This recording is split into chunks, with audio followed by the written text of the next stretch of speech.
నువ్వు ఎదుర్కోవాలి, తట్టుకోవాలి, నిలబడాలి. నువ్వు శౌర్యవంతురాలవై నిలవాలి. నేను వదిలిపెడతాను అనుకున్నది నారదీస్తాను నీ దగ్గర నుంచి అంటాడు దేవుడు. దేవునికి స్తోత్రం, దేవునికి మహిమ. గట్టిగా చెప్పు. అలా రాటు తేలేటట్టు మనల్ని నిలబెట్టుతున్న దేవుని గట్టిగా స్తోత్రాలు చెప్దాం, చప్పట్లు కొట్టి మహిమ పరుద్దాం.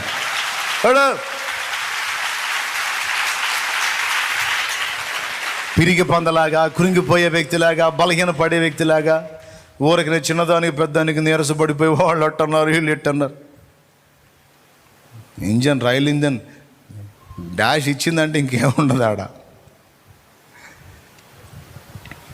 ఎంత సైతానుగాడికి తలకాయ నొప్పి పుట్టాలా, ఎంత వేధించి కృంగదిద్దామన్నా ఈ మనిషి కృంగిపోవట్లేదురా. మనం కృంగ కొట్టే కొద్దీ రాటు తేలుతుంది.